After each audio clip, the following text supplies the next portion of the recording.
Welcome to a special edition of the Impact Equation. We're delighted to be working with our friends at 100x Impact Accelerator on this new series, Scaling Tomorrow's Social Unicorns. Join us as we dive into a 4-part series featuring 6 trailblazing social entrepreneurs who are transforming their communities around the world. 100x is based at the London School of Economics, and applications are open for the next cohort this September. Find out more at 100ximpact.org. On today's episode, I'm delighted to be joined by a special guest co-host, Elodie Broad. Elodie is Head of Impact at Boldstone Capital, one of the biggest venture firms in Europe working with exciting technology founders. We worked together at Deloitte, where Elodie led groundbreaking projects in sustainable finance, climate policy, and on refugees. And before that, Elodie did a master's in comparative education, which makes her the perfect co-host for today's conversation. Elodie, welcome to the Impact Equation. Thank you for having me. And to our guest today, Haroon Yasin. Haroon is a teacher and entrepreneur who is tackling the education crisis in Pakistan head on. By 18, he was already running schools in Islamabad slums, and his experiences there led him to co-found Taleemabad. Taleemabad is an edtech company that's revolutionizing education for over 10 million Pakistani children. They've digitized and translated the national curriculum, making learning fun and accessible through TV, tablets, and mobile apps. They've even mapped out a child's entire day to maximize learning opportunities. Haroon's work has earned him recognition from the likes of Malala Yousafzai and the late Queen Elizabeth, and Taleemabad has been implemented in hundreds of schools with huge plans to scale. Haroon, welcome. Thank you for having me. So to start us off, it would be great to hear a bit about your early life and upbringing and what really led you to want to pursue a career in impact, Haroon. I grew up right opposite to a slum, so it's really close by. But I think the way that slums are generally across the developing world, they exist right next to affluent parts of the city as well. So you'd have proper houses and bungalows, and in front of them you would have like just a road, and then on the other side of the road you have slums. And I'd always just been curious about it, but I think life is such a treadmill that you don't get off it and go explore stuff that sounds tangentially exciting or curious. And so I ended up in the slum. I met some kids, I became friends. Key point over here is that I still didn't want to teach. And when I became friends with them, I remember some of them would often get picked up by the police and put in detention because they would be out on the streets trying to sell stuff and make a living. And that really worried me. And so this happened the teaching was a byproduct of the accident, but I clearly remember I sold all of my engineering textbooks, and I was really surprised by you make $500 by selling, chemistry and linear algebra textbooks. That's the most biggest use case I saw for those books. But then when I had some cash, I rented out two rooms in the slum. And this was just supposed to be a space where the kids could be safe. And then the first day that the space opened its doors, we had 130 parents standing in front of us with their kids in tow.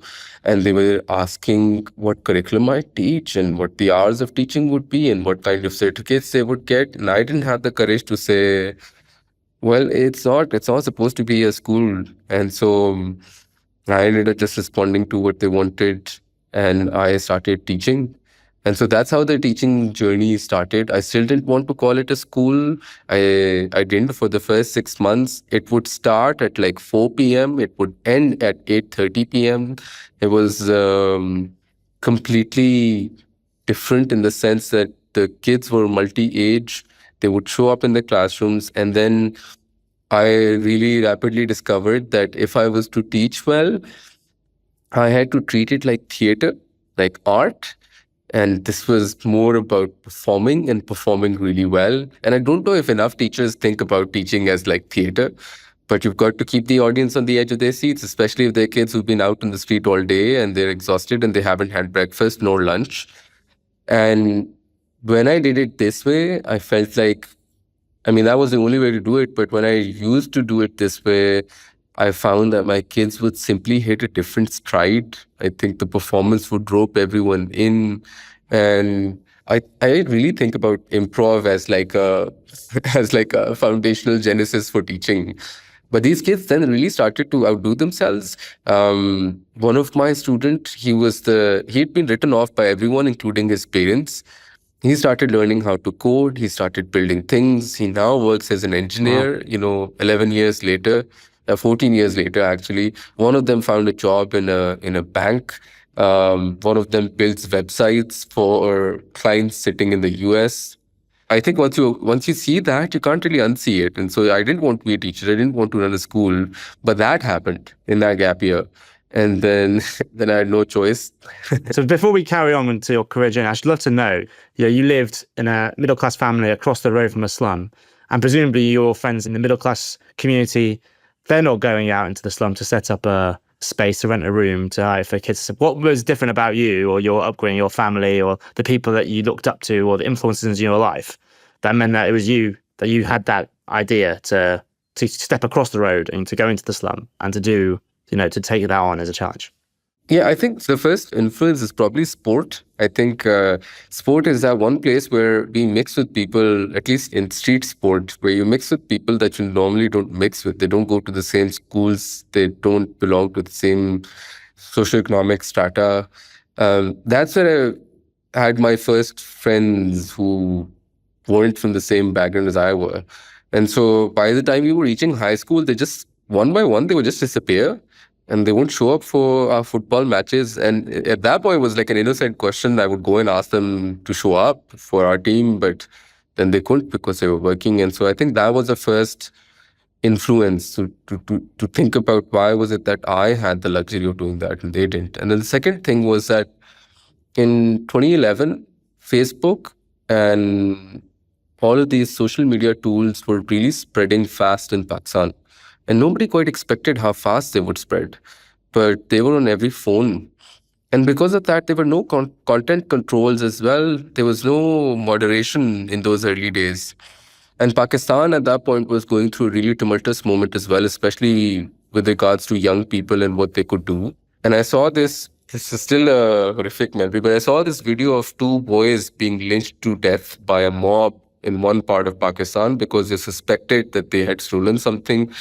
And actually, everyone found out that they hadn't stolen anything, but they beat the kids to death. And it was, it was like an hour-long video. The police is standing by. They're using bricks and stones and sticks. And I saw that as like a 17-year-old. My friends didn't show up for football because they had different lives.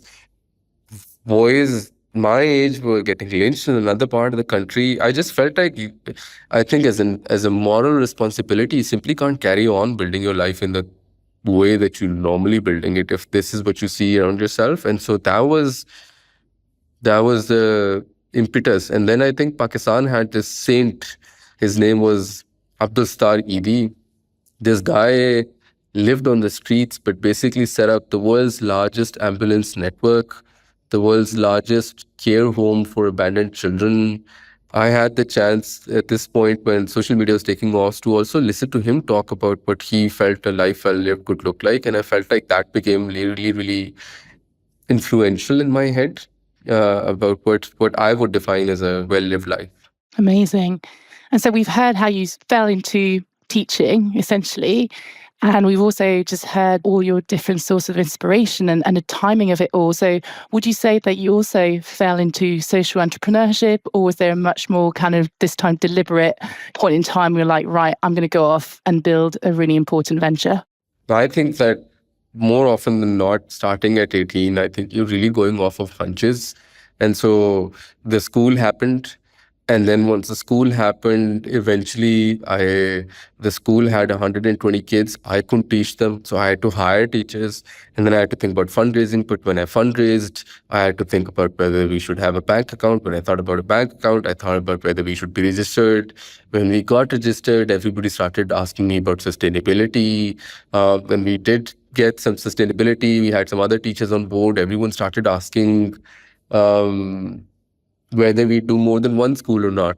And I feel like I just kept on answering these questions before, I think finally at 3-4 years in, saying, okay, there has to be now a plan in place, a plan that stretches for 5 years, 10 years, 15 years, 20 years. And I think at that point, I also went to Georgetown to do my undergrad degree because my parents wouldn't simply leave me alone. I remember walking into my dean's office, and he knew that I dropped out once in my career before. And so he's like, "Are you dropping out again?" And I was like, "No, but I would like to get out of here as soon as possible." I ended up doing my degree in 3 years instead of four because I just wanted to come back.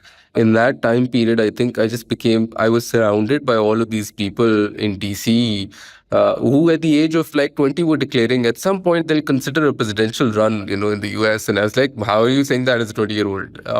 But I think some part of wanting to make a dent in that problem and not just setting up a school, thinking about systems, I think it also came from spending time with people who were insanely ambitious and were right at the heart of like the US government system. So when I came back from Georgetown, the sad part was the government had bulldozed the slums. Oh, no. And so the school, which was literally the center of my existence, like my heartbeat, I sped up my degree just to be back to run the school and possibly think about more schools. The government, I think there was the biggest terror attack on a school in history because 150 kids were gunned down in a school in Peshawar in 2014.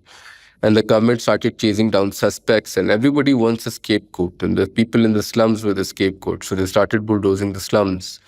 And so by the time I was getting done with my degree, they'd shut down the school as well. And the first organization that I'd set up was a failure. And I still remember I went to the school, I had to close down the school, I had to put the padlock on the school. And for the life of me, like I shut it down, but I couldn't click the padlock. And it was such a heartbreaking moment. And so I took that padlock and brought it home with me. And to this day, like that unlocked padlock sits in my house because I think that I just didn't want to let it go. And by the time Taleemabad was born, this was 2015, we were now asking, okay, can we build something that can last? And our initial approach was just to build more schools. And so we went to the other slum and that got demolished. And we went to a third one and that got demolished. And by this point, we were like, this is absurd because we're going to have to find a way that this can reach more children. And that's how the whole idea of digital came into being. And we set down the path that most people recognize us by now. So before we get into Taleemabad, I have two more questions on the school you set up. First of all, Yep. How did you feel about handing over control when you went off to university? How did that work? Like, who did you hand it off to? How did it go? And then second of all, maybe a big question, what did you learn from all that experience about yourself that you've taken on to your later career and to your now role with growing Taleemabad? I think I was when I was handing it off, I was 19. And I think that I look back at that and now think about how naive some of the thinking was because I was like, I just need a team. I just need to pay them a paycheck and they will just hang in there till I get back. And I also feel like the team got dismantled very, very fast. And it taught me the value of what it means to have a really strong why for doing this work. I mean, you really can't bring people onto the team who are not aligned on the purpose. And so I just brought along people who looked like they were technically competent, and I never bothered with whether they shared the same purpose. And by a purpose, I mean you're willing to think about this in the shower on the way to work. You think about this when you're daydreaming. An obsessive amount of thought just goes into like this dream. And I think my biggest lesson was that I didn't configure for that. And by the time I got back, that was one sort of big takeaway. If you're going to build a dream that's as massive as that, you've got to find the same people who are as crazy enough to believe in the same things. And they may not be the best looking CVs, but they believe in the purpose and the mission. So that was my biggest takeaway. And of course, I think entrepreneurs carry this like chip on their shoulder as well. So by the time I got back, I think a lot of people, the first school was a really popular thing. It was on national television as well. Like everyone had heard about it. And so I don't know. I think I had a sense of whenever I'd walk somewhere, people would look at me a bit differently. And so I had that sense of like, they know that it failed. And very soon, though, I think my definition of failure also evolved because I simply couldn't just keep on being in the dumps about the first school not working out. Things were beyond my control. I was learning. And I think my definition of failure also it became a different thing. As long as you keep moving forward with or without the organizational identity, if the win keeps on happening, if the mission keeps moving forward, everything else becomes secondary. And I'll come back to like full circle at the end of the story, what's happening now with Taleemabad. I think some of these principles that are now carrying us to insane amounts of scale, but the lessons were learned 10 years ago. Say, Haroon, you mentioned that in 2015, that was really the turning point where you wanted to build something that could last. And that's when you turned to technology and the power of digital. Can you tell us more about that? So 2015 was a very interesting point because 2015, Pakistan, and I'm pretty sure countries like Pakistan were rapidly digitizing. And what that essentially means is that Pakistan is right next to China. And China was manufacturing really dirt cheap smartphones. And all of those smartphones were making their way to Pakistan. And so a country that was really, really failing on so many other economic indicators had the most brilliant statistics when it came to the uptake of smartphones. They were cheap, but then all of the telecommunication companies from Europe, there was a Norwegian company, there was a Dutch company, all of them came to Pakistan and began competing for what was then called the next billion. This wave of users in emerging or frontier markets who would use telephone services. And so not only did it become really cheap to buy a smartphone, it became really cheap to use a smartphone and use internet on it. And so that was a moment. And so it became really obvious that if you could get that, you could really optimize for scale because it was something that was in everyone's hands and in every home. The trickier part is if you think improv or theater live is hard, now you're into filmmaking, and you've got to go from Broadway to Hollywood essentially, and become a mass producer of like content and film almost for young kids. So we had some trouble in those early days because the first day, this initial team of 3 people came together, and we were like, okay, let's just stand in front of the camera and just teach, And we taught like we usually teach in daily classrooms. And then we quickly realized when we tested it out with the kids that we found there was a really nice feedback loop in those early days. We would immediately show this content to kids, see how they respond, come back, evolve it. We rapidly learned that to thrive in a digital content arena, you had to really be optimized for engagement. And so over time, the puppets came in, we became like Sesame Street, then the animations came in, then some really rock solid like sound design came in, then the songs came in, and before we knew it, I look back at some of those early content pieces. it's insane how quickly that feedback loop helped this content get to a level where it eventually was like it became the kids would watch one video 5 times. And if you've got a video on like fractions and a kid is watching that 5 times, you gotta give yourself a pat on the back as a teacher because they're really enjoying it. And I think one part that really worked was that we didn't have much money. And so we ended up renting a bike for 30 cents for an hour. And we would travel out to all of these villages and we would ask the kids if they want to learn fractions, what would they apply it to? And kids would tell us, well, they've got to weigh how much crops they have and possibly help their dad figure out how to sell them on the market.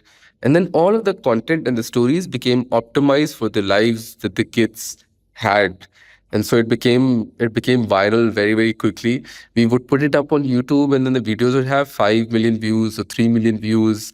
And before we knew it, there was a new prime minister that came on in Pakistan. We found ourselves in an office with him and the information minister. And the information minister was like, do you want to do a Sesame Street for Pakistan and broadcast it on national public television? And my team kept on, saying, we're not ready for broadcast because we barely produce like 1 episode every week. And on broadcast television, you've got to produce like hours-long programming in a single day. But we said yes. And we said yes. And we on the way back from the Prime Minister's office, we were like, we're going to figure it out. And so overnight, my basement, became like a makeshift studio. We painted our walls green. We got some shoe boxes and put some butter paper on them and turned them into like lights for the studio. And we were up and running, broadcasting. We would have a shift from like 7 a.m. to 7 p.m. Then we would have another night shift. But the USB would get to the government in time, and they would broadcast it. And they started measuring how many kids were watching it. It was like 500,000, that was 1 million, and then it was 2 million, and there was 3 million, and then it was like 7 million. And eventually topped out like at 8.5 million weekly subscribers watching the show. And even we were shocked by how fast that was happening. It was it was absurd. And then we thought we were done. That was it. Impact achieved, scale achieved. And eventually the government calls us one day and they said that there's lots of people who call the national broadcaster and they don't have answers to the questions that these people are asking. And so very innocently they said, do you mind if you put your number on there? And I was like, yeah, do you want to write it down? And they're like, sure. And I was like, 0336 and and they wrote it down. And the next day it was on a strip at the bottom of the broadcast. It doesn't take a lot of like intelligence to figure out what happened next, because our phone, there was one phone, we had to now share it between like 10 team members because it would not stop ringing throughout the day and throughout the night. And on the other end were these annoyed parents who were saying, we've missed the broadcast. What do we do? And we were so exhausted that we would say, well, that's none of our problem. Like, tune in tomorrow, like, figure it out. And then we started doing repeat broadcasts, but still the calls won't stop. And they were like, we've missed it. How do we catch up? And so eventually we started asking them, do you have a phone? And most of them did. And so we said, okay, just to get you off our backs, we're going to put all of this content and all of these episodes on a mobile app, a really, really, it was a third-rate app. And we put the content in there by the grades, and we put it up on Play Store and started telling people about it. And we started telling on the broadcast trip as well, if you fear that you'll miss the episode, please download the app and don't call us. And we thought that would kill the calls. But it didn't. Because now they were saying the kids are watching the content, but they're watching each video like 10 times, which they couldn't on broadcast. And parents were like, we're not sure if they're learning anything. And this is all bogus because the kid is not listening to me now and they're watching these episodes. How do we know if they're learning? And so we said, okay, just to get you off our backs, we're going to add some assessments to the app as well so that you can see that your kid is learning. And then we thought then the calls would stop. But then the kids, and this was the most brutal one of them, the kids started calling. And they weren't even polite. They were brutal. They were like, we hate you. We absolutely hate you. You had a nice thing. You've killed it. Who told you to add assessments to it? And then we had to like gamify the whole assessment so that the kids could enjoy it as well. And eventually the app grew to about 1.5 million users. It was the top-rated app for education in Pakistan. And I don't know, a series of happy accidents, a lot of listening to users, theater that had to turn into film production. That's how I think it happened. Wow, what a story. That's amazing, Haroon. Thank you so much for sort of talking us through that. It's, really gripping. You got me on the edge of my seat as a teacher of your own tale. So thank you so much. I'd love to sort of go back to the beginning a bit and just give us a bit of a sense of the educational challenge in Pakistan. What we're dealing with here. Why do kids need this? Who is your audience? That you talked about kids in the slums. Help us understand like the challenge that you're solving through the journey you just told us. So Pakistan, for most people, I think one of the biggest surprises is I always ask them to guess how many people Pakistan has. Most people often get it wrong. It's a 250 million people, wow. 250 million. And from that 250 million, most of the people are under 18. And when you count the kids between the ages of 0 to 15, that's more than 100 million kids in this country. So it's extremely young country. Now, out of those 100 million kids, about 30 million are out of school. It's one of the biggest populations of out-of-school children on the planet. And the other problem is, of the kids that end up going to school, the rest of them, when they end up finishing 5th grade, half of the kids can't read. And so now let's look at both of these stats together. You've got 100 million kids. A lot of them don't go to school. Of the ones that do, 50% don't learn how to read. You effectively got about 70% of your kids in the whole country who are not even learning how to read or get the basic promise of education delivered to them. And that means that they got a really tough life ahead. And so that is a problem that we're addressing. Now, who we're addressing it for is predominantly the kids who are out of school. When we did the broadcasting, it was also for kids who don't show up in schools because they have televisions at home, they have phones at home, and they could use it. But of late, it's really narrowed down to if you're going to school and if your learning is not happening well enough, then this content and this platform helps you catch up. And so it's really helping kids hit their grade level benchmarks because when they do, they don't drop out of school.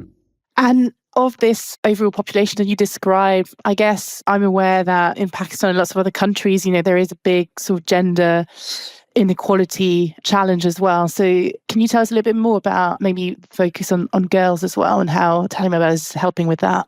There is a gender component to this because the predominant population of, I think, about 60% of the ones that are out of school are girls.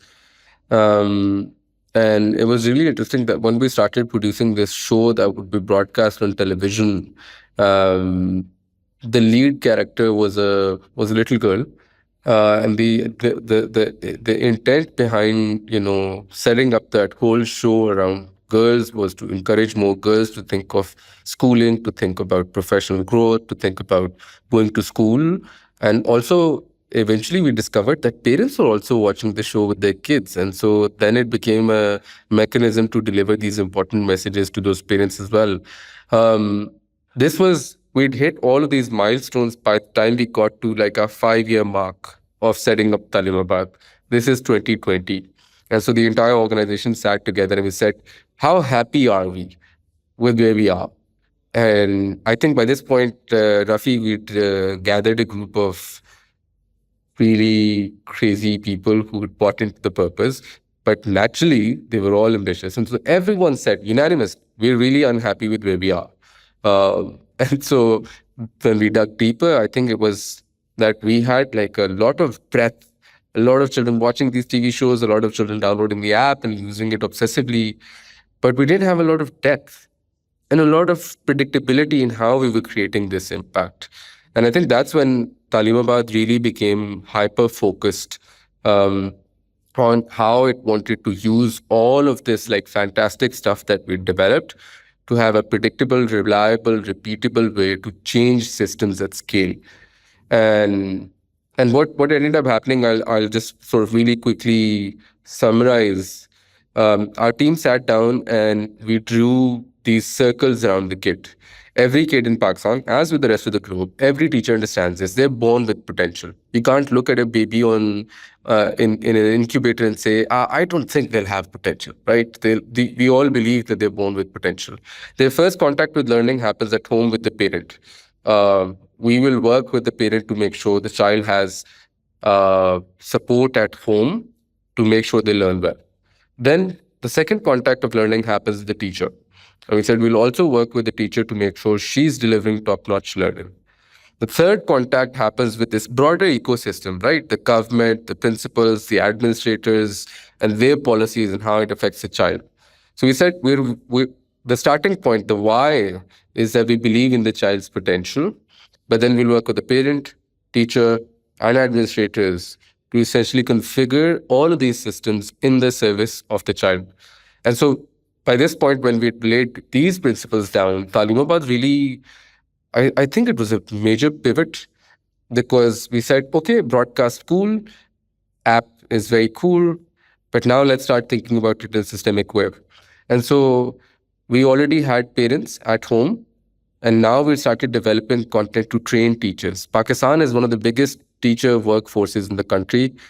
On average, they get trained once every 15 years. Many don't get trained at all. Each teacher has to teach about 50 to 60 kids on average in a classroom. And so we built not only this training content that could help these teachers watch. This was bite-sized content like TikTok. 5 minutes every day, you can just watch it and improve your skills as a teacher. But then when the teacher showed up in the classroom, she had she on her phone, she had tips and tricks coming in. Okay, start with this and then do this. And then if you were teaching this topic, you try this out. Um, and then when she was done teaching, it also configured and made the assessment for the teacher and delivered it to the teacher. And when when the kids were done with the assessments on paper, they could take the pictures of the assessment, and there's an AI mechanism that would grade all the assessments and send the results back to the teacher. The teacher could then just press a button and send it to the parent so that the parent was also aware.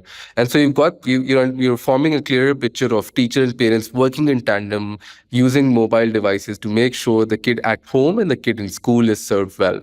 And so at this point, our team was like, we really want to know if it's adding an impact because we don't want to second guess it. And so we did some control group schools and some intervention schools and, did some standardized international tests and found that kids who had these parent teacher superpowers working in tandem were about 1.5 learning years ahead of their peers in schools that didn't have this in terms of their capability to learn how to read and write. Plus, they were having the time of their lives. They were really, really engaged. So 3 out of 4 teachers said, my classrooms look like fun. They're more engaged. And 77% of the teachers, and this is all third-party data, they were telling reporters and surveyors that they feel productive and less stressed out as a result of all of these tools that they have. They're not firefighting all the time. And we had done these 2 layers, right? Now the biggest, most complicated, most insane layer had to be done, which is the government, the administrators. They often make a job super hard for these well-meaning people, right?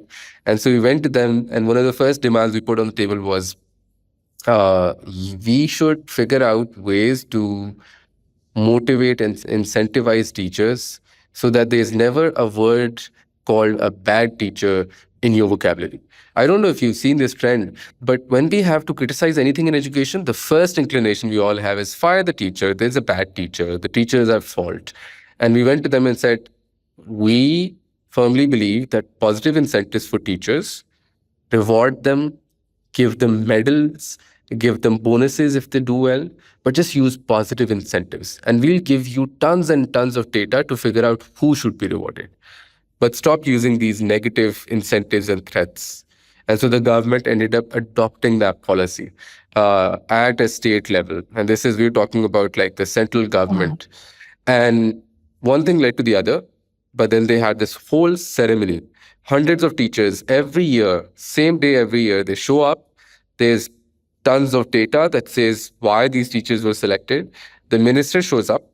He salutes the teachers. He gives them a medal. He gives them a salary bonus. And automatically the inclinations and the desires and the motivations of all the thousands of teachers in the system has changed. One of the teachers even ended up winning the Presidential Medal of Freedom, the equivalent of that in Pakistan, the highest civil award. And he was in the president's house, and he belonged to a really rundown school in the south of the country. But these policies and these mechanisms by which governance happens for education, we changed that. Then we went to the government and said, okay, we have a second demand. You will never measure kids by these yardsticks and call them failures. There's no such thing as a failed kid. Let them have fun and stop stuffing insanely ambitious curricula down their throats. Give them space. And the government asked us to write the entire textbook. For public schools, we wrote the entire textbook, and now we've also changed the de facto public school textbooks in Pakistan. They're filled with cartoons, they're mental exercise for the kids. And so that's how the whole system came together in a nutshell to make sure that kids could learn better. It's incredible. I mean, you had a problem solution fit, initially, as you described, this sort of broadcasting and the app for the kids, and you could have just stopped there. But actually, the fact that you put it back into the bigger context and that kind of system change picture, and that you decide to loop in the teacher, it's really inspirational. And I guess you mentioned a few times the importance of really understanding and being sure that you are delivering impact. And so that begs for me the question around measurement. Could you tell us a little bit more about how can you actually measure and demonstrate that impact, which is going to become increasingly important as you want to scale, I'm sure, and want to take this elsewhere? I think the first step for us was to figure out how we're going to increase rigor every single year. And so the first year that we did it, we did some classroom observations and we measured what we called interim indicators. Is the teacher teaching well? Are the kids engaged? Are they responding well to the teacher? Is she asking them open-ended questions? Stuff that if you see, you're likely to measure, likely to see results improve for the students as well. If you don't, you go back to step one, right? So year one, we measured this. Year two, we started taking these international tests that would measure where a kid should be at a certain point in their life. And we started using third parties to administer these tests. And they would randomly sample these students in every classroom. They would pick control groups. And at the end of the day, the controlled schools and the intervention schools, they would be compared to say, what would have happened if Taleemabad was not there and this intervention hadn't happened? And so then these results get compared, right? To say, these kids are gaining this much learning versus kids who are not having it. And I mean, when you work with the government, we now deployed in about 500 government schools, including an entire district. And we're about to take on 6 more districts. If you're doing that, you really need to be sure this is what happens, and then this is what happens as a result, and that's why the student learning outcomes improve. So over the years, it's become like a very rigorous function that does these studies every year and involves third parties as well. In fact, right now there's a 136-page report that EdTech Hub just wrote on the work that we do. And it's important to have these external people look at it and also declare what they see as impact. So you mentioned EdTech there, Haroon. I'd love to hear your views on sort of the future for Taleemabad and how you're going to be deploying some of those AI tools you mentioned. Presumably, there's a big vision for how that's going to evolve as these tools improve. I think the moment of time that we find ourselves in is very similar to 2015 and those early days of walking into a slum. And I think at this point, like more than the prediction, I think the declaration of beliefs and the declaration of intent must happen. We have now spent 10 years building technology. And we think that the chorus of technology is only growing stronger and stronger and stronger every year. With the new advancement in AI, it's become a cacophony of when will the teacher get replaced with AI? The first point is to dismiss that and say the kid will always need a teacher in their lives. And I think the second point is to realize that sometimes edtech companies have a way of they have a certain bias. We will only deploy technology. We will only deploy certain kinds of technology. The technology will be a silver bullet. I just walked you through examples of like when we had to write textbooks, we wrote textbooks. When we had to change policies, we had to change policies. I'm not even sure if we can call ourselves ed tech in that way. It's just like there is a tool that you can repeatedly deploy, but there's like 50-60% of our time goes into this non-tech stuff that enables governments to take it up at scale. So the principles that are guiding me forward are that the teacher will always remain at the center of the child's life, the teacher and the parent. You must be building tools that enable these parents. Second, yes, there's going to be more technology, but yes, there's also going to be lots more noise. And so you must develop a very clear thesis on where technology adds value versus where it doesn't, and declare failures as well. Like this stuff doesn't work, right? Beyond that, I think that governments across the developing world are now more and more curious to solve this problem for good. And when I say this problem, I mean everybody committed to the SDG 4, and we know we're going to miss it by some margin. And so there's this growing sense that the last century was all about access, get kids into schools. Pakistan has missed that. Lots more countries. Nigeria has also missed that by a margin. And this century was also about quality, so access and quality. It seems that lots of emerging markets, frontier market governments have simply struggled to meet that goal. But what we're seeing right now is that using technology means that you can work across borders as well. And so this summer, we're open sourcing quite a lot of the technology that we've built. We've got partners coming in from Tanzania. We've got partners coming in from Jordan as well. There's some technology that they've built for, let's say, secondary grades that we haven't built, that we're going to deploy in Pakistan. There's some technology that we've built for training teachers that, for example, a startup in Tanzania hasn't built. And we're thinking more broadly about coalitions, a coalition of constellation of companies across the globe that believe in the same thing, are willing to commit resources to help governments improve, and are now sharing technology and open sourcing it and putting the collective ahead of the individual interests of the organization, and essentially taking it to scale. If you'd asked me where we'd like to be in 10 years from now, this collective, we think we would have a moment like similar to what you see with kindergartens. Kindergarten was a concept that was just invented by a guy, and it worked and it spread, and now you can't see a place on the globe without kindergartens. I think similarly, there is a way in which technology becomes at the service of parents and teachers, and it will become de facto universally the norm. And whether Taleemabad does it or not, I think I've also lost interest in maintaining the supremacy of the organization. The coalition will do it, and at some point, we also think that that is the way that true change should happen. The idea spreads regardless of the organization. So I don't think of scale as like, will my organization be bigger? Will the idea scale is become more of a recent obsession? So tell us about 100x. So how did you come to join the program, and what has it given to you? How are you thinking about endgame?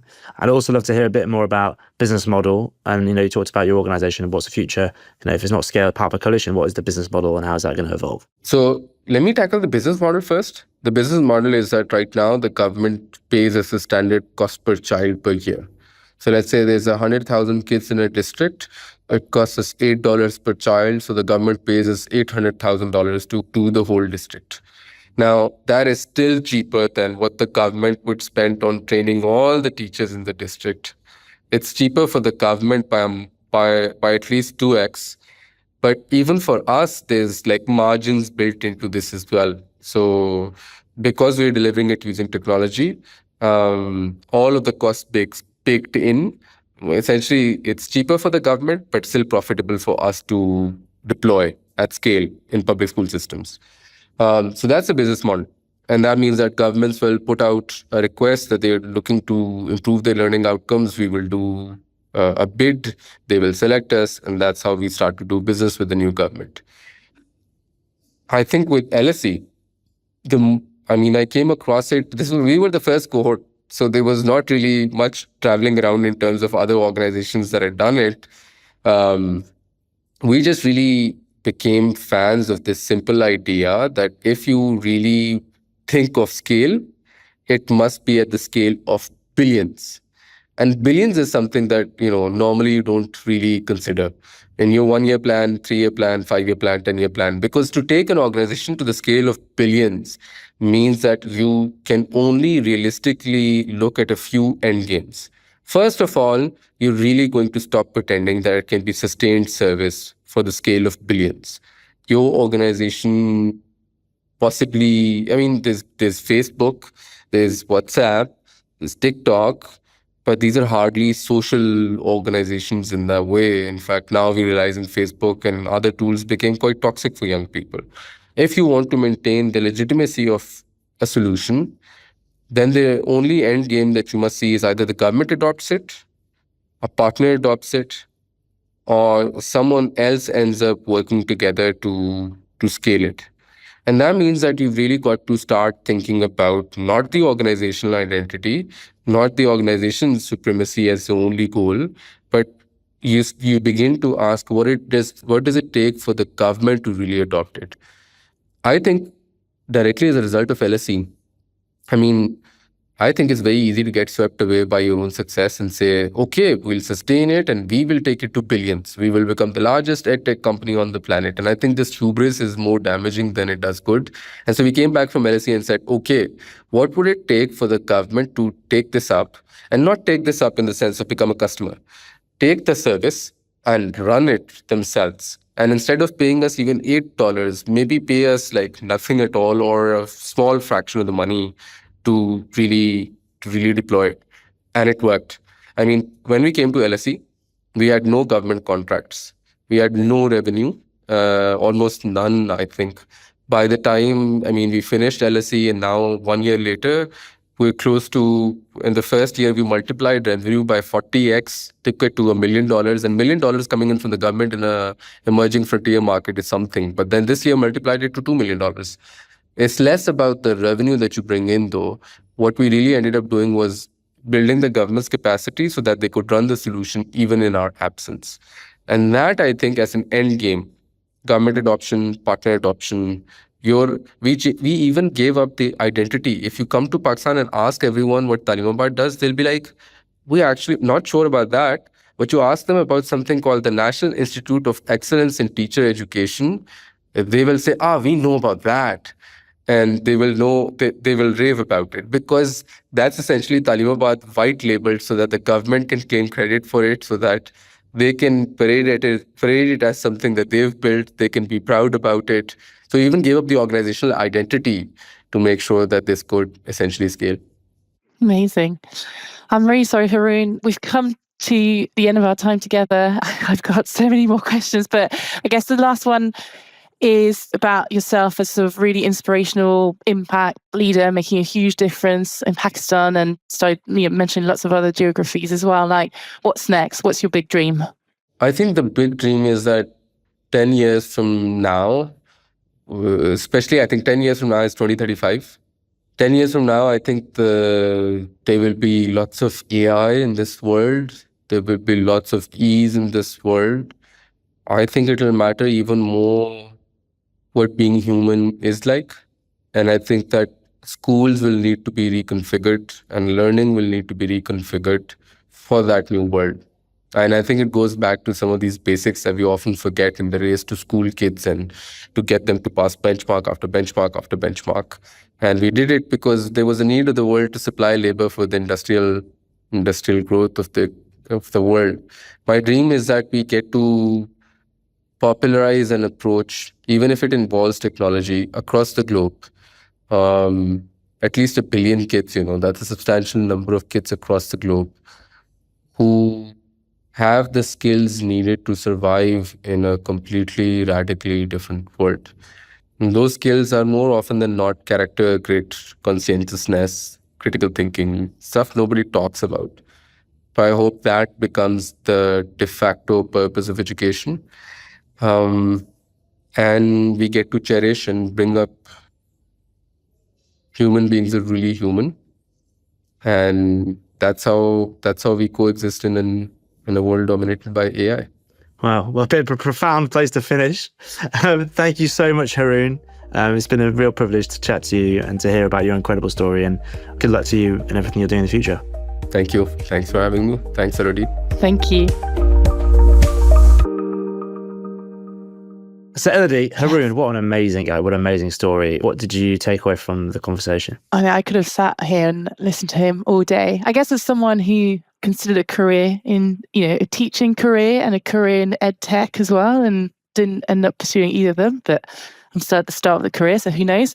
So much of his early journey really resonated, and it was just so interesting listening to him. I think he used the phrase like a series of happy accidents, and all of his life and career today sounds like a bit of a series of happy accidents, but that he's kind of utilized with such maturity and clarity of sort of intent and vision. I thought it was really inspiring.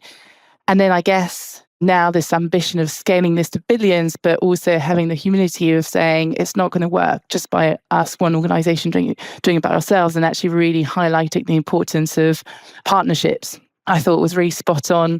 And funny enough, a long, long time ago, I wrote my dissertation on Froebel, who is the inventor of the kindergarten. So when he mentions sort of the parallels there and how indeed the kindergarten is not one institution, but this sort of model, almost like white label franchise or product, as we would call it in modern days term, that's been rolled out globally, was really inspiring.